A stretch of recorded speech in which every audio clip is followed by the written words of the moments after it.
Chairman, and welcome to you and your family. Thank you. Good morning.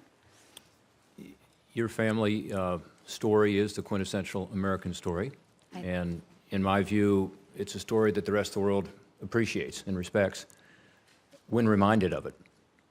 And I think your very presence at the United Nations would be a reminder of that and what makes our country unique. And I also think your management skills that you've shown as governor will be effective in encouraging the UN to be more efficient, which is a problem in my view. I was once a member of the UN Human Rights Subcommittee after the first Bush administration, and after I left that administration, during that administration I served, and it was a very interesting experience. You know, you had some positives, which is talking about human rights. You also had some negatives, which is that human rights abusers used it for their own political purposes. And so I do think, in response to your question to Senator Murphy, that the opportunity for reform is obvious. And when all of our taxpayers are paying roughly 22% of the budget, I think they do expect to see a more efficient and an organization that's more objective and more in keeping with our values. And again, the values that so many other countries seek as well when they look at America's story that you will represent. We've talked about a lot of issues today. My view is that we're in a more dangerous and volatile world, in part because America has not led. And if you look at what's happening on the eastern border of Ukraine, or with Crimea, or in the South China Sea today, or certainly what's happening in Syria, you know, part of this is a lack of leadership. And I do think that you also see a crumbling of the very foundation of the post-World War II U.S.-led security umbrella that has kept the peace. And so I guess my first question to you is just about that. You know, how do you intend to support U.S. national security interests, but also ensure that the UN is a more effective body toward promoting a more peaceful and less volatile world? Well, thank you for that question, Senator. I think that, first of all, we need to really have a conversation with other countries on the importance of them having skin in the game. Because when they have skin in the game, they will care more about how those dollars are spent. And I think that that's where we can really bring more efficiencies to the UN, more effectiveness to the UN when we get more involved. That's something that I'm going to try and work on and see if we can get them to understand that being present is not enough. Being invested is what's going to make the UN stronger for everyone. So that is the first thing. I think the second thing is we have to have a very strong voice. We have to be very strong on, if there are resolutions coming up, and we're not seeing resolutions that deal with Syria, and we're not seeing resolutions that deal with North Korea, and we're not calling out the violators that are there, that is up to us to bring up that conversation. It's for us to start it. Yeah. Israel's been talked about today, obviously a big issue at the UN, and I would agree with what was said today about the fact that this relationship is a cornerstone of our strategy in the Middle East. They are our best ally in the region. They are the one democracy in the Middle East. Let me focus on one specific issue, which is the boycotts, divestments, and sanctions movement, BDS.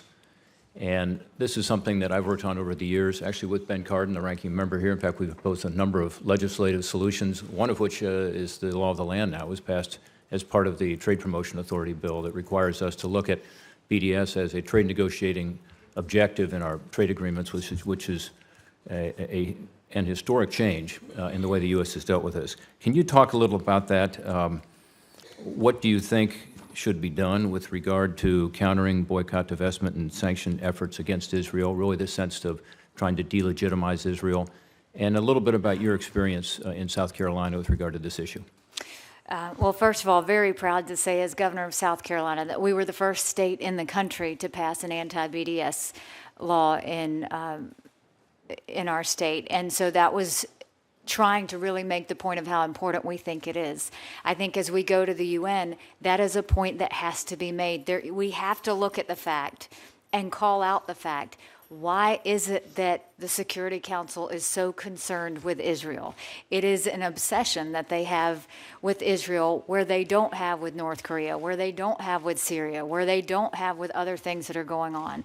And so it is up to us to talk about the fact that you can't have boycotts against a country that is just trying to protect its people. And I think that you are finding an authority, not a state, that is actually leading the charge on this. And I think that that's wrong. And I think that we're going to have to continue to really be more aggressive, call them out, let them know what's wrong, and then find out what their answers are, because there is no good, fair, honest answer on why they continue to pick on Israel and why they continue to allow these things happen. Let me talk briefly about this broader issue of Russia, China, other countries using disinformation and propaganda.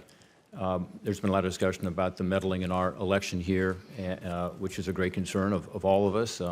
Publicly, I've heard the UK and Germany both express concerns even recently on this topic. Certainly when I travel in Eastern Europe, every country in the region is very concerned about this issue of disinformation and specifically the effort to meddle in democracies, fledgling democracies. I wonder, in your role as ambassador, what you would intend to do about that.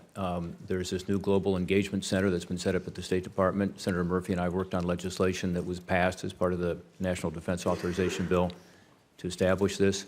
I think the U.S. is asleep at the switch. I think we have not kept up with the counter efforts that have come our way and to our allies, specifically with regard to technology and being online. Can you comment on that and what you're willing to do as ambassador to push back against this campaign of disinformation that's being waged by some countries? Well, first of all, I applaud you for wanting to improve our technologies and the way we handle cybersecurity issues or other types of hackings and countries getting involved in our business, because we are behind the curve on that, and we very much need to get in front of it because the rest of the countries are.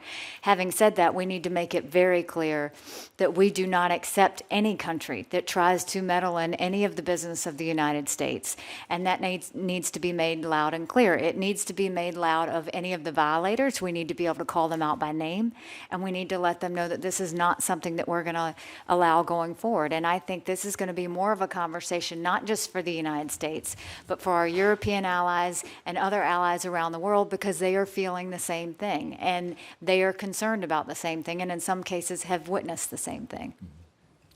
Thank you, Governor. Thank you, Mr. Chairman.